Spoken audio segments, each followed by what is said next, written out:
नमस्कार दोस्तों, आप देख रहे हैं आपका अपना पसंदीदा YouTube चैनल जर्नलिज्म सीखे और मैं हूं आपके साथ आपका साथी अनदाराम बिश्नोई। यह वीडियो फ्रीलांस पत्रकारिता के बारे में है और आपको पता होगा कि इससे पहले भी मैं एक वीडियो बना चुका हूं। यदि आपने वो वीडियो नहीं देखा है तो आपको वो ऊपर आई बटन पर मिल जाएगा और उस वीडियो में ये बताया गया था कि आखिर पत्रकारिता कितने प्रकार की होती है। और इस वीडियो में आज हम ये जानने वाले हैं कि आप किस तरीके से एक फ्रीलांसर पत्रकार बन सकते हैं, इसके साथ ही उसका क्या प्रोसेस होता है, क्या नफ़ा नुकसान है, यह भी चर्चा इस वीडियो में की गई है। और यह जानकारी हासिल करने के लिए हमने बातचीत की है युवा और फ्रीलांसर पत्रकार सुधीर बिश्नोई जी से। तो आइए और सुनिए इस चर्चा को और आप भी इस जानकारी को हासिल कीजिए। लाल बटन पर क्लिक करके चैनल को सब्सक्राइब कर लीजिए, साथ ही बेल आइकन को भी दबा दीजिए ताकि इसी तरह से पत्रकारिता से संबंधित जब नए वीडियो आए तो आपको सूचना सबसे पहले मिल सके। साथ ही आप हमारे फेसबुक पेज पर भी इस तरह से वीडियो देख सकते हो। सबसे पहले तो सुधीर जी, आपका इस जर्नलिज्म सीखे फैमिली पर स्वागत है। और सबसे पहला सवाल आपसे यही कि आखिर नए विद्यार्थी यानी जो पत्रकारिता में आना चाहते हैं वो इस फ्रीलांस पत्रकारिता से क्या समझे, यानी आखिर ये फ्रीलांस पत्रकारिता क्या होती है, इसके बारे में बताइए।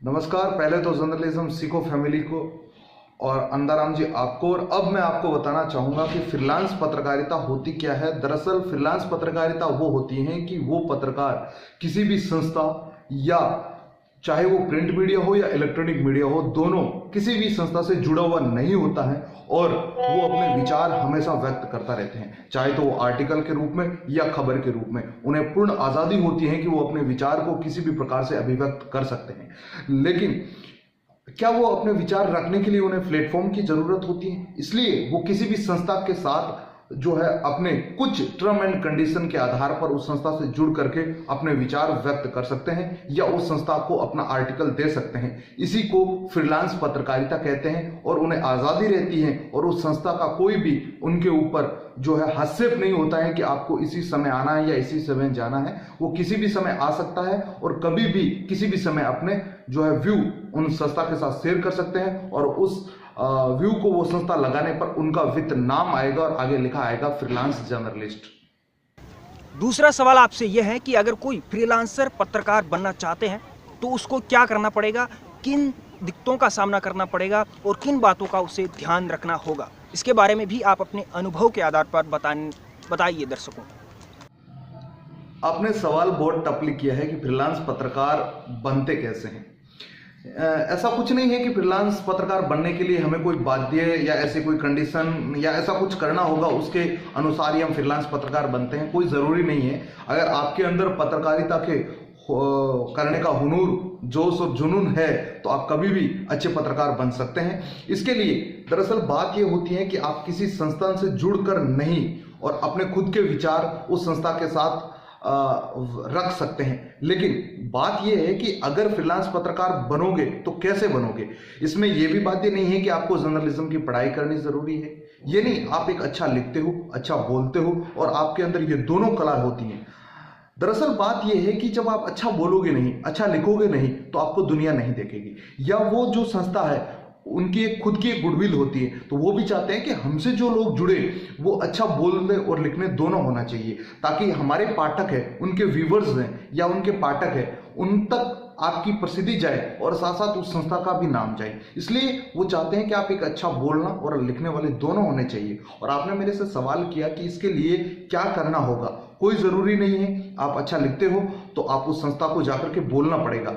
हाँ, हो सकता है कभी आप अपने सोशल मीडिया या किसी प्लेटफॉर्म पे आप अच्छा आर्टिकल लिखते हो और उस आर्टिकल को शेयर करते हो तो किसी संस्था के कोई सदस्य उस आर्टिकल को देख लेते हैं तो नो डाउट वो आपसे कांटेक्ट कर सकते हैं और आपको बुला सकते हैं कि हाँ, आप अपने व्यू पॉइंट शेयर पत्रकारिता का हमारे साथ कर सकते हैं। लेकिन ऐसा बहुत कम होता है, rare of the rare case में होता है। लेकिन आपको लगता है कि उस संस्था के साथ में जुड़ करके उन्हें कभी कभी मेरे आर्टिकल या आप एक अच्छे फोटोग्राफर है, जरूरी नहीं है कि लिखते हो, आप अच्छे फोटो लेते हो तो भी अच्छी फोटोग्राफी करके उस संस्था को दे सकते हो और उन्हें लगेगा तो आपके फोटो को हेडर पे भी दे सकते हैं या आप एक अच्छी हेडिंग बना सकते हो, सब हेडिंग बना सकते हो या कोई अच्छा टाइटल दे सकते हो तो भी उस संस्था से जुड़ करके आप अपना टाइटल दे सकते हैं। ये होते हैं फ्रीलांस पत्रकारिता के गुण और इसके लिए कोई आपके बाध्य नहीं है। आप कभी भी किसी भी संस्था के साथ जुड़ करके दे सकते हैं। वो संस्था आपको अच्छी नहीं लगे तो छोड़कर दूसरी संस्था के साथ भी जा सकते हैं।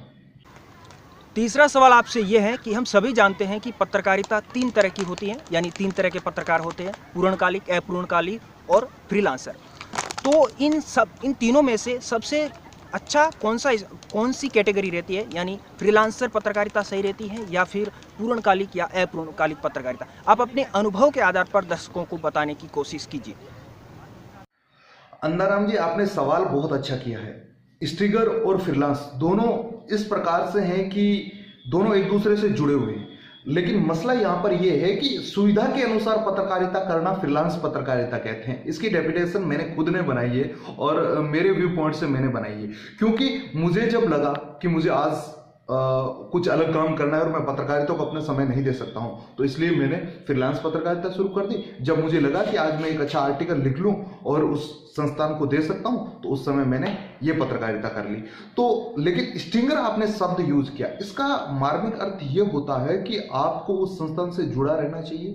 हो सकता है उस संस्था का जुड़ा हुआ, यानी दूसरी संस्था से जुड़ा हुआ स्टिंगर एक खबर भेज दी तो आप खबर नहीं रहोगे तो आप पीछे रह जाओगे और उस संस्थान से आपके पास कॉल आएगा कि आप क्यों ना आपने क्षेत्र से खबर भेजी। तो उसके लिए ये आपके कंडीशन समझनी पड़ेगी आपको कि यहाँ पर आपको कोई जरूरी नहीं है, वो संस्था आपके ऊपर दबाव नहीं दे सकती है, लेकिन आप उस संस्थान से जुड़े हुए हो, उनके रिपोर्टर के तौर पे हो या स्टिंगर के तौर पर हो, तो आपको, या इन्फॉर्मर के तौर पर हो, तो भी उस संस्था का हक बनता है कि आपको कभी भी बुला करके खबर देने के लिए बोल सकती है। लेकिन अगर आप फ्रीलांस हो तो आपके ऊपर कोई दबाव नहीं है और आप उस संस्था के साथ, दूसरी बात यह है कि फ्रीलांस हो तो आपकी खबर लगना उस संस्थान के लिए मैटर नहीं करती है। आप उन्हें बाध्य नहीं कर सकते हो कि हमें आपको खबर भेजी वो क्यों नहीं लगी, लेकिन एक स्टिंगर होता है या रिपोर्टर होता है, उनकी खबर 99% उस संस्थान में लगेगी, क्योंकि वो उस संस्था का एक सदस्य है, इसलिए उनकी खबर का महत्व देना उनका पहली प्रायोरिटी होती है। इसीलिए होता है कि जब तक आपने पूछा कि कौन सा सही रहेगा, तो सही मायने में ये है कि अगर आप अपना पूर्णकालिक समय उस संस्थान को देना चाहते हो और मीडिया इंडस्ट्री में रहना चाहते हो, तो आप एक रिपोर्टर के तौर पर या स्टिंगर के तौर पर अपना ज्वाइनिंग करके उन्हें अपना 100% दे सकते हैं। और आपको लगता है कि नहीं, मैं ऐसा नहीं कर सकता हूँ, ऐसा मेरे लिए पॉसिबल नहीं है और मुझे साथ साथ घर के हो या परिवार के हो या मेरी जीवन के दैनिक दिनचर्या से जुड़ा हुआ कोई और काम हो, तो आप एक फ्रीलांस पत्रकार के तौर पर जुड़कर ये काम कर सकते हैं। तो इसमें कोई बाध्य नहीं है। आप मेरे ख्याल से मानो तो आपको फ्रीलांस की बजाय उस संस्थान से जुड़ करके काम करना आपके करियर के लिए बहुत अच्छा काम रहेगा। एक फ्रीलांस पत्रकार को किस तरह की दिक्कतों का सामना करना पड़ता है, आप अपने अनुभव के आधार पर कुछ बातें दर्शकों के साथ साझा करने की कोशिश कीजिए और कुछ दर्शकों को बताइए ताकि वो समझ सके कि अगर वो फ्रीलांस पत्रकारिता करना चाहेंगे या फ्रीलांस पत्रकारिता में आएंगे तो उनको किस तरह की दिक्कतों का सामना करना पड़ेगा। देखिए, जर्नलिज्म सीखो फैमिली के दर्शकों को मैं बताना चाहूँगा कि फ्रीलांस शब्द सुनने में बहुत आसान है, लेकिन अगर इसकी हकीकत तक जाएं और आज के समय की बात करें तो मैं किसी संस्थान का नाम नहीं लूंगा यहाँ पर, लेकिन बहुत सारे मीडिया हाउसेस आज ऐसे हो गए हैं कि वो फ्रीलांस को तवज्जो बहुत कम देते हैं और वो ज़्यादातर अपना समय जो पूर्णकालिक है या इन्फॉर्मर है, स्टिंगर है या रिपोर्टर को ही देते हैं। इसके पीछे का कारण ये है कि आजकल बहुत हाईटेक मीडिया हो गया है और इस हाईटेक मीडिया में हर खबर के ऊपर उनकी पकड़ होती है, इसलिए फ्रीलांस कोताही बरत लेता है, लापरवाही बरत लेता है, हो सकता है उस खबर को सही ढंग से वो पकड़ नहीं पाता है, तो उस संस्थान की जो टीआरपी है उसमें कमी आ सकती है, तो वो कोई भी लॉस उठाना नहीं चाहते हैं। रही बात की दिक्कत क्या है, तो मैं आपको एक अनुभव मेरा साझा करना चाहूँगा कि एक प्रधानमंत्री की रैली का प्रोग्राम था। जाहिर सी बात है वीआईपी प्रोग्राम था, तो वहाँ पर सिक्योरिटी बहुत अलर्ट होती है और उस दिन मेरा भी जाना हुआ, लेकिन बात यह है कि रिपोर्टर लोग थे, उनका तो आईडी कार्ड था और उस संस्थान की आईडी भी उनके साथ थी, तो उन्हें जाने में दिक्कत नहीं हुआ, उनका जो गेट पास है वो बन गया। लेकिन एक फ्रीलांस पत्रकार होता है, उनके लिए सरकारी टैगलाइन उन्हें तब मिलती है जब वो पत्रकारिता जगत में लगभग 5 साल तक अपना अनुभव कर लेंगे, उसके बाद ही वो फ्रीलांस पत्रकार कहलाएगा और उसके बाद उन्हें एंट्री होती है। लेकिन वो कहीं वीआईपी प्रोग्राम में जाने की उन्हें दिक्कत रहेगी, क्योंकि जब तक उनके पास कोई किसी मीडिया हाउसेस या संस्थान का कार्ड नहीं होगा तो उन्हें जाने में दिक्कत आती है। ये मेरे पर्सनल शेयर हैं जो आपके दर्शकों के साथ साझा कर रहा हूँ कि मुझे इन दिक्कतों का सामना करना पड़ा। और लेकिन जब आप 5 साल से ज़्यादा अनुभव कर लोगे इस फील्ड में, तो जाहिर सी बात है सरकार आपको एक फ्रीलांस पत्रकार का कार्ड इश्यू करेगी और उस कार्ड के बदौलत आप किसी संस्थान में या वीआईपी प्रोग्राम में जा सकते हो, कोई दिक्कत नहीं होगी आपको। अगला सवाल आपसे यह है कि फ्रीलांस पत्रकारिता में कैसे आए? क्या इस पत्रकारिता में आने के लिए क्या कोई कोर्स भी करना पड़ता है या फिर बिना कोर्स के भी इस पत्रकारिता में आ सकते हैं, यानी फ्रीलांस पत्रकार बन सकते हैं? जी हाँ, फ्रीलांस पत्रकार बनने के लिए किसी भी संस्थान से आपको पढ़ाई करने की कोई ज़रूरत नहीं रहती है, लेकिन ये मैं उनकी योग्यता की बात कर रहा हूँ। लेकिन एक अच्छा पत्रकार या एक अच्छा कोई भी फील्ड में अच्छा काम करने के लिए आपको पढ़ाई बेहद ज़रूरी होती है। जब तक आप पढ़ाई नहीं होगी, आपके पास नॉलेज यानी ज्ञान का पिटारा नहीं होगा, तो आप कुछ नहीं कर पाओगे। इसलिए मेरा मानना है कि आप चाहे तो किसी संस्थान के साथ जुड़ करके रिपोर्टर, इन्फॉर्मर या स्टिंगर बन रहे हो या फ्रीलांस पत्रकारिता कर रहे हो, तो आपको जर्नलिज्म की पढ़ाई आनी बहुत ज़रूरी है। दूसरी बात कि आजकल सबसे बढ़िया है कि आपके पास करंट अफेयर का भी नॉलेज बहुत ज़रूरी है, क्योंकि ये चीज़ों का नॉलेज आपके पास नहीं रहेगा तो आप, जाहिर सी बात है कि किसी जो बड़े पॉलिटिकल हो या फिल्मी इंडस्ट्री से हो या किसी भी से जुड़ा हुआ आदमी का इंटरव्यू कर रहे हो, तो उस दरमियान आपके पास जो है कंटेंट नहीं होंगे, तो कंटेंट नहीं होंगे तो वहाँ आप पिछड़ जाओगे। और ऐसे में मैं मानता हूँ कि अगर आप अच्छे पढ़ाई कर रखे होंगे, हर चीज़ों का आपको नॉलेज होगा और आपके वोकेबलरी हो या फिर आपकी सोचने समझने की मैन पावर बहुत ज़्यादा होगा, तो आप उससे दबोगे नहीं और हो सकता है कि आप अच्छी पत्रकारिता कर लो। इसके लिए ज़रूरी कुछ नहीं है, लेकिन मेरा निजी ओपिनियन है कि पढ़ाई बहुत ज़रूरी है, आपको करनी चाहिए, क्योंकि उसकी पढ़ाई के बिना आप कुछ कर नहीं पाओगे। जब तक आप फ्रीलांस पत्रकारिता हो या किसी संस्थान के साथ जुड़ा हुआ हो,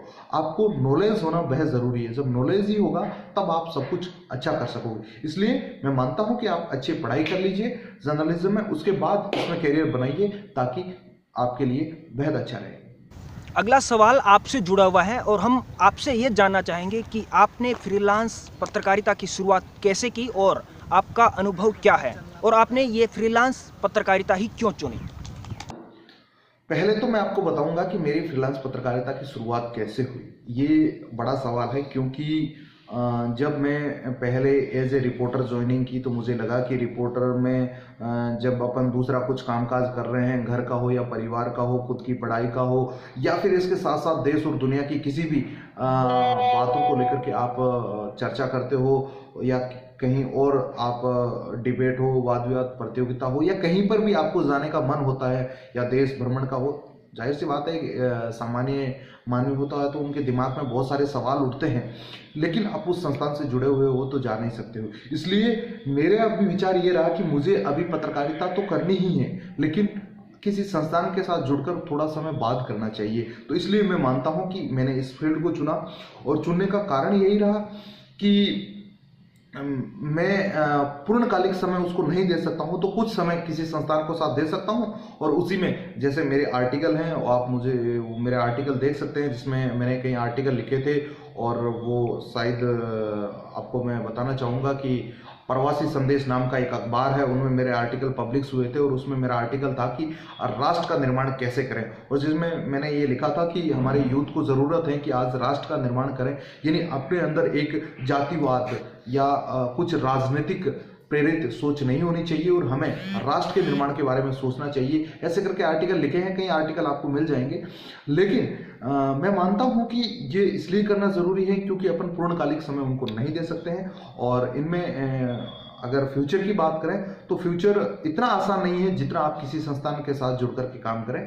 टफली है, लेकिन आपके अंदर कुछ करने का जज्बा है, हौसला है, तो आप अक्सर उड़ान भर सकते हैं, और ये आसमान है खुला, जितनी आप मेहनत करोगे उतना आपको फल ज़रूर मिलेगा, डेफिनेटली मिलेगा। बहुत सारे नए विद्यार्थियों के मन में जो पत्रकारिता में आना चाहते हैं, उनके मन में एक सवाल रहता है कि क्या पत्रकारिता में आने के लिए प्रॉपर पत्रकारिता का कोर्स करना ज़रूरी है, या फिर किसी भी स्ट्रीम से ग्रेजुएशन या मास्टर हो फिर भी हम क्या पत्रकार बन सकते हैं बिना पत्रकारिता का कोर्स किए? तो सवाल ये है कि क्या किसी भी टाइप की पत्रकारिता करने के लिए पत्रकारिता का कोर्स करना ज़रूरी है या नहीं?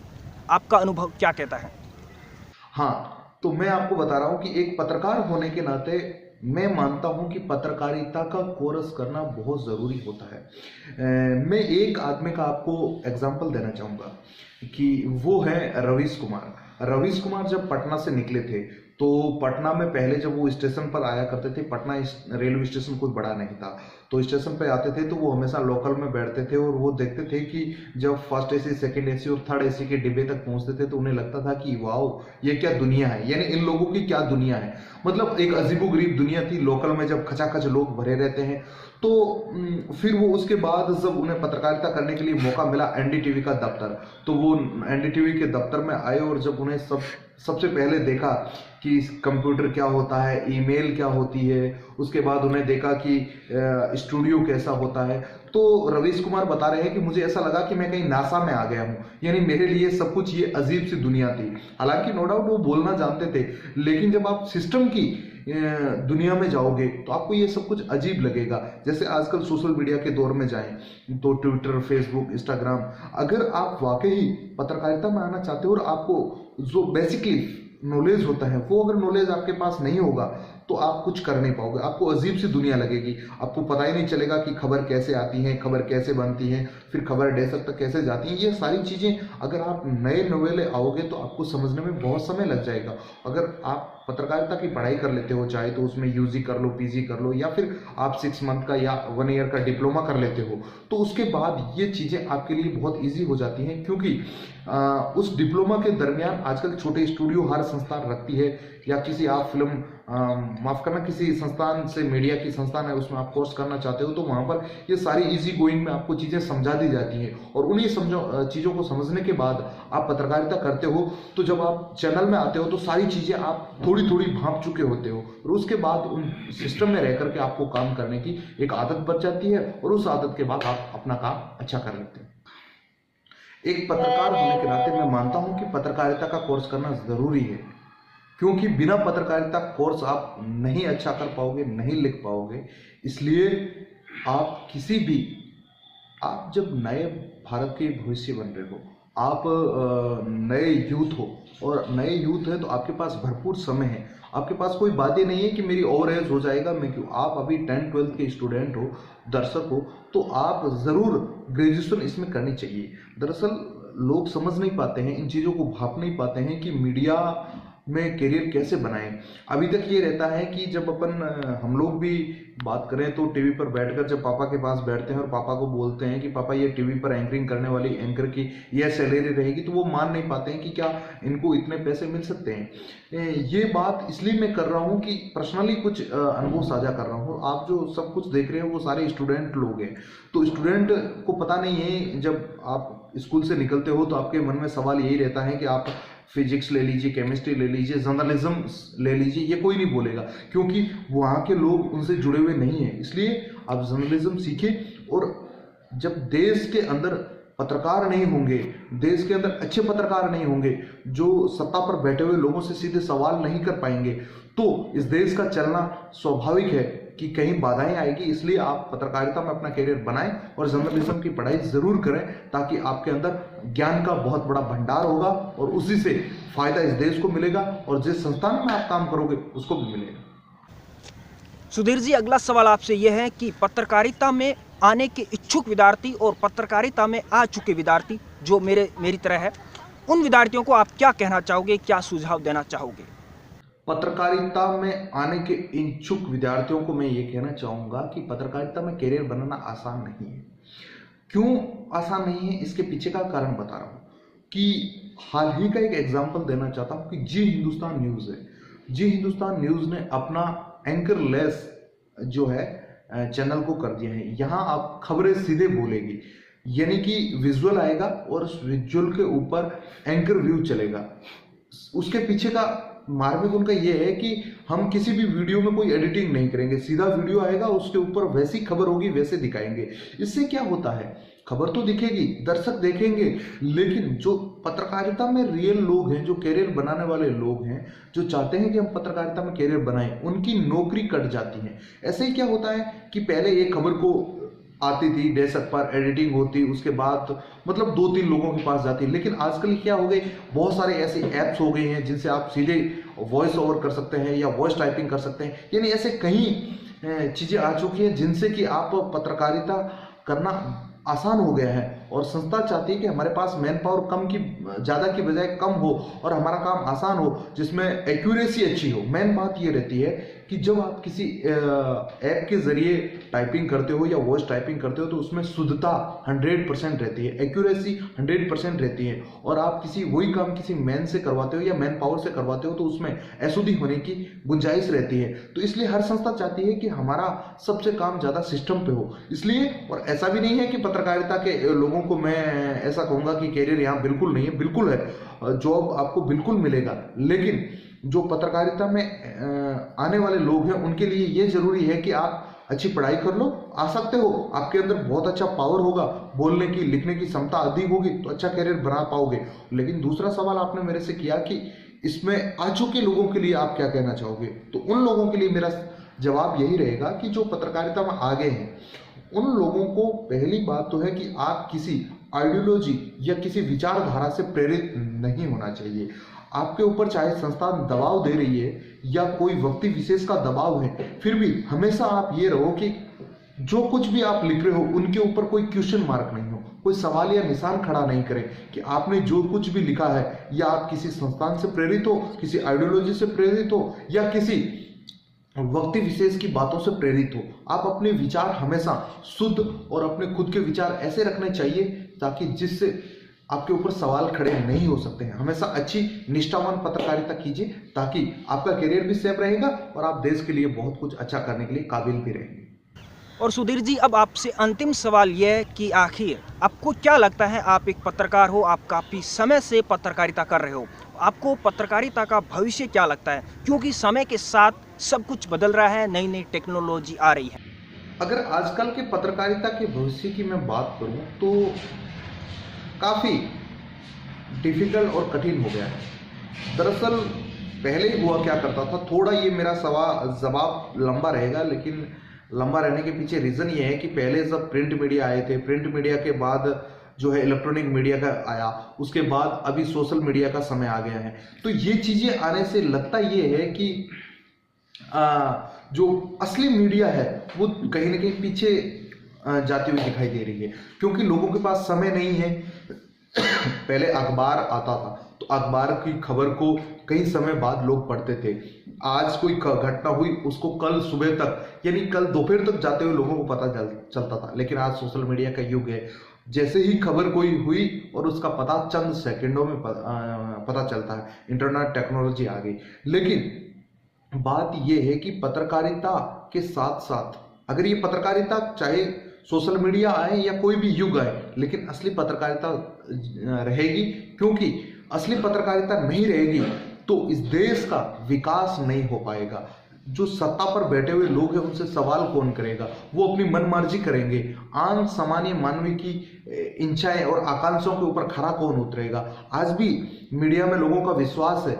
जरूर है कि आजकल कुछ नए वर्ड जो है प्रचलन में आ गए हैं, जैसे गोदी मीडिया कह दूं, या फिर कुछ ऐसे कह दें डिजाइनर पत्रकार हैं, या फिर जो ऐसे पत्रकारों के ऊपर बिकाऊ मीडिया है, ये शब्द आगे हैं। हालांकि हम पत्रकार हैं और पत्रकारिता में कैरियर देखते हैं तो हमें इन शब्दों से बहुत अपने आप को गिल्टी महसूस होती है कि मीडिया के ऊपर इतने सवाल क्यों हैं। लेकिन जब हम पीछे मुड़कर देखते हैं तो देश की सर्वोच्च अदालत के ऊपर भी लोग सवाल खड़े करते हैं और कॉन्स्टिट्यूशन के ऊपर लोग सवाल खड़े करते हैं और इलेक्शन कमीशन के ऊपर, सीबीआई के ऊपर, आईबी के ऊपर, ईडी के ऊपर, यानी लोग आज के जमाने में सवाल हर किसी के ऊपर खड़े करते हैं। लेकिन पत्रकारिता के ऊपर भी सवाल खड़े होते हैं, लेकिन हमें ये ध्यान रखना है कि हम जो कुछ भी कर रहे हैं नेशन इज फास्ट के नारे के साथ अपन करें और अच्छी पत्रकारिता करें, क्योंकि जब तक हम अच्छी पत्रकारिता नहीं करेंगे, ईमानदारी से नहीं करेंगे, तब तक इस देश का भला नहीं होगा, इस देश के सामान्य गरीब का भला नहीं होगा। और हम भी यही चाहते हैं कि उनका भला जरूर हो। इसीलिए आप एक अच्छी पत्रकारिता करें और मेरा आपका यही कहना है कि आप अच्छी पढ़ाई करें। साथ साथ जर्नलिज्म में आना चाहते हैं तो किसी संस्थान से जुड़ करके अच्छी पढ़ाई करने के बाद अपने जो है ट्रेनिंग वहाँ अच्छी लें और उसके बाद देश के लिए अच्छा काम जरूर करें। बहुत बहुत धन्यवाद। तो दोस्तों, ये था फ्रीलांस पत्रकारिता के बारे में आपके लिए एक वीडियो, और इसके लिए हमने चर्चा की थी सुधीर बिश्नोई जी से, जो आपने सुनी। हम पूरी जर्नलिज्म सीखे फैमिली की तरफ से सुधीर बिश्नोई जी का एक बार फिर से तहे दिल से धन्यवाद देना चाहेंगे, जिन्होंने इतनी अच्छी जानकारी हम सबको दी और हम सबको एक रास्ता दिखाया। और यदि आपको ये वीडियो पसंद आए तो आप इस वीडियो को लाइक ज़रूर कीजिए और अपने दोस्तों के साथ शेयर करने की भी कोशिश कीजिए, ताकि उनको भी जानकारी मिल सके। और पत्रकारिता से संबंधित इसी तरह के नए वीडियो इस चैनल पर आते रहेंगे। आप बस इस चैनल को अभी तक सब्सक्राइब नहीं किया है तो आप सब्सक्राइब ज़रूर कर लीजिए। और यदि आप मुझे सोशल मीडिया पर मेरे साथ जुड़ना चाहते हो तो सारे लिंक आपको डिस्क्रिप्शन में मिल जाएंगे। आप वहाँ डिस्क्रिप्शन में जाइए, चेक कीजिए और उस लिंक पर क्लिक कीजिए।